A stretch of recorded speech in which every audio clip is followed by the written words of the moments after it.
The Source engine is the engine that Valve uses for pretty much all their games. Valve isn't the only one allowed to use it, however, and there have been numerous games and mods made on the engine. Infra being one such game. Developed by Lois Interactive, Infra is a linear story game with a heavy emphasis on puzzles and exploration. It initially released on January 16, 2016 with the first part of the game, with part 2 releasing on the 24th of September 2016, and the final part 1 year later on the 27th of September 2017. I played it back in the summer of 2022, and I don't really know why, but there's something I really like about the game. Like, I wouldn't call it a masterpiece. There's a lot of things about the game that I think detract from it. But despite those shortcomings, there's just something about the game that I don't know if I could describe that has led me to putting over 50 hours into it.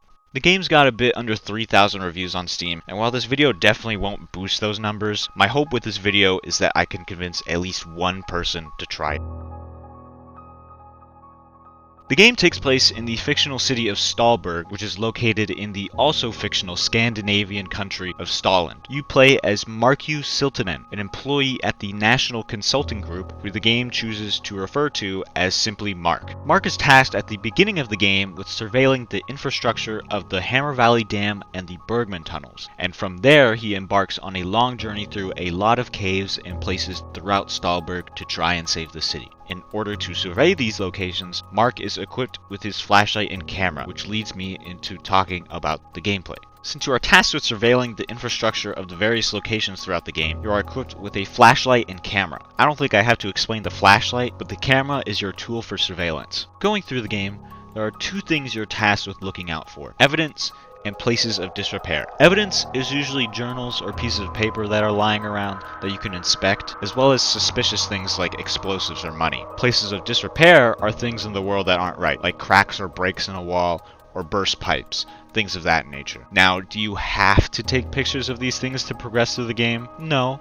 You can just go through the whole game without taking pictures of anything if you want. Should you do that though? I mean, only if you're trying to get one of the other endings, but otherwise I'd say no, because I feel like that defeats the whole purpose of getting this game. Both the flashlight and camera use batteries, so as you use them, the flashlight's light gets dimmer and the camera's battery drains until you can't take pictures anymore. This is only really a problem if you have them out at all times. If you take them out conservatively, then you should be fine. Now, it probably doesn't sound like much, which granted it's not, but I think the whole mechanic with the camera is really smart just because of how well crafted the game's environments are. I'll get into it later, but in short, I think the camera kind of forces the player to look all around the levels and not only look for picture opportunities, but also admire the craftsmanship put into the environments. Maybe that idea was intended, maybe it wasn't, maybe it's really low-hanging fruit, but either way, I think it's kind of clever. Since the game is on the Source engine, there's also the Source engine physics. You'll often have to mantle obstacles, but it's not like normal Source engine traversal where you just jump crouch a bunch. The movement is much slower compared to other Source games like Portal or Half-Life. So instead, there's a more direct mantling feature where if you're at a ledge, pressing space sort of moves you up onto it. Alongside this change to the platforming, there are also a lot more mechanical puzzles throughout the game. There are a few physics puzzles, but more often than not, you're going to be pushing buttons and turning valves, following diagrams and screens, or reading instructions to figure out the correct order to do said things. It fits the game, but often the puzzles would confuse me or have small issues. I can think of a handful of puzzles throughout the game where you do the right thing, but then nothing happens immediately, which might make you second guess yourself, but in actuality, it just takes a bit for the solution to kick in, which is just really weird. You don't have to do every puzzle, however, which I think is a neat part of the game. While there are puzzles necessary to progress, there are a handful that aren't required to complete the game. They aren't exactly puzzles, I should say, more so facilities that aren't in working order. Fixing them, I believe, contributes to what ending you get, so I'd say at least attempt to do them. However, I'd consider them to be the most confusing puzzles in the game, as the pieces you need to interact with can be spread out pretty far over a large area, and it's usually fairly technical in a way that at least I don't completely get. I remember on my first playthrough, I think for some of them, I would look up the solution just because it annoyed me how I couldn't figure it out. But if you watch this video before playing it, hopefully I've given you the hindsight that if you're struggling with it, you don't have to worry about it. Pretty sure you don't anyways. To get back to something I mentioned earlier, I'd like to talk a little bit about the environments of the game, just because I think they are incredible. They're so well made and look great. The only Source game I can think that looks better is the Half-Life remake Black Mesa. Whether it's the caves or the urban areas, they're all super atmospheric atmospheric and pretty, more so the urban areas, but the caves and stuff still look pretty good as well. There are two views in particular that I really love. I'll show the first, but the second is just so good. I think you should play the game yourself to see it, or you could also just Google it, but I'd say don't do that. But anyways, the first view is at the very end of the 4th chapter. Mark's just gone through an entire steel factory that was just like exploding and stuff, and he takes an elevator to the top of the factory where he then tries to get a signal so he can call his boss. And up there you are greeted with a whole landscape of Stahlberg, and it is gorgeous.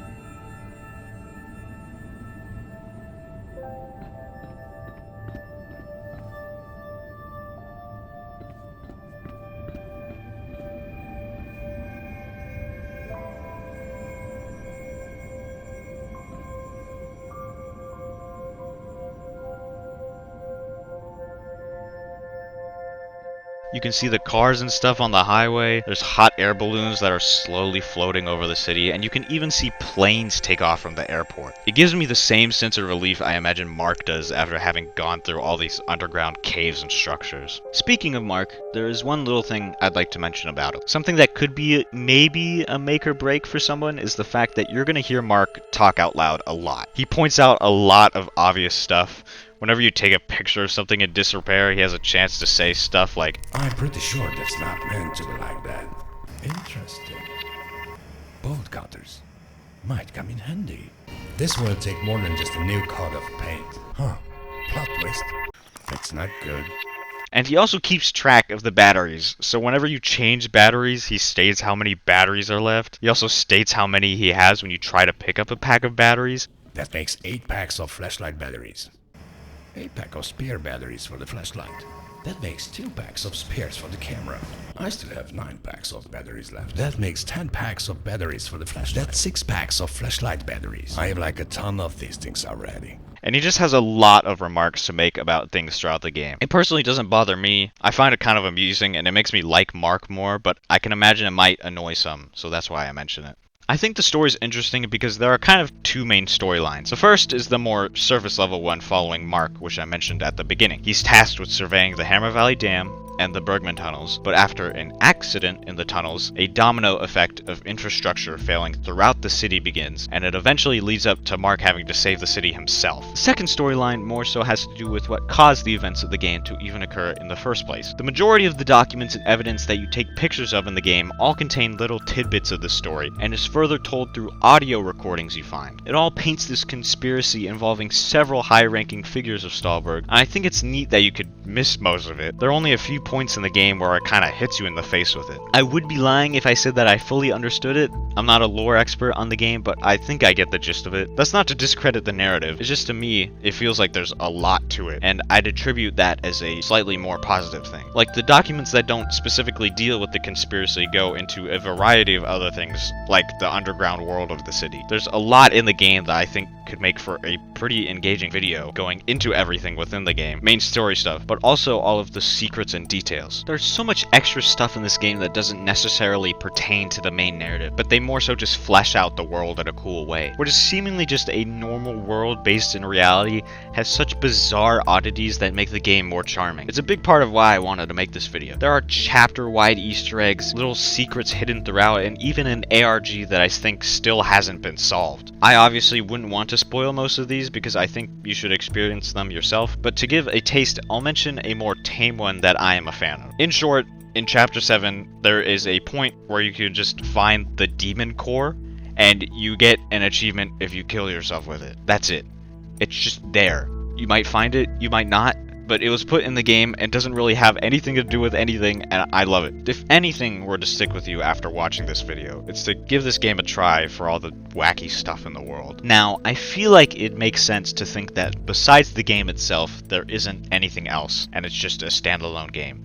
But that isn't actually the case. There is a spin-off game, and a, hopefully still, upcoming DLC for the game that I'm going to talk about now. This spin-off, Open Sewer, is a game where you, as a custom protagonist, run a tenement in the district of the same name within Stahlberg. You renovate the building and have to manage your own health and eventually the health of all the people living inside your tenement. There's a lot of quests and resource management. It's a very interesting game that I need to play more to get a true feel for. Honestly, if it sounds more interesting to you, I think you could give it a try without playing Infra because it's such a different experience. Playing Infra would almost certainly make it more enjoyable, but I think you could definitely still get some fun out of it without. I believe it is still also being actively worked on, as the game originally came out in 2018 but got a complete overhaul last year, and has a couple Steam posts about the next big expansion, which gives me hope that the DLC for Infra is still being worked on. The DLC is set after the events of the first game, where Marked is tasked with surveying the Whiprock prison. This is actually referred to at the very end of the game, so I'd assume this has been brewing for a while now. However, I believe all that's been shown of the DLC is a handful of screenshots, no trailer as of yet. It's unfortunate because from the screenshots, it looks pretty damn cool,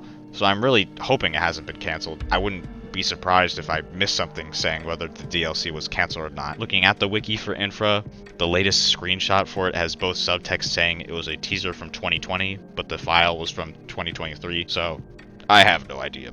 And I mean, that's basically all I wanted to say right now about Infra. To wrap up, I think you should give the game a try because it's a fairly unique linear puzzle story game that has so much stuff that goes deeper than what's on the surface. It definitely has some rough aspects, but I think if you stick with it all the way, I think you'll come out of it with a real appreciation for the game, with hopefully more new content on the way to enjoy. If you made it here to the end, firstly, thank you. I don't know if it's just me, but I feel like the script for this video is really clunky and weird. I think I'll probably look into how to write a better script, but please let me know what you think I can improve on. On another note, my last video about 2023 video games randomly got way too many views. YouTube says it's from advertising, which is weird because I didn't pay for it, so I have no clue if some random individual paid for my video to be put into ads or if that's YouTube's doing. But I'm just gonna assume and guess by the fact that the average viewer retention is like a minute that most of the people that saw the video or even subscribed aren't going to watch this one. But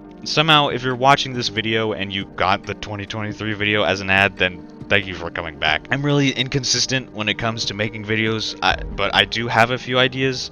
But if anything, I will probably do another video like the 2023 games video, but obviously for this year, 2024. No promises though, because I like being lazy and also lying, I guess. So, you know. Anyways, that's it from me. So once again, thank you for watching, and have a good day. And also play Infra.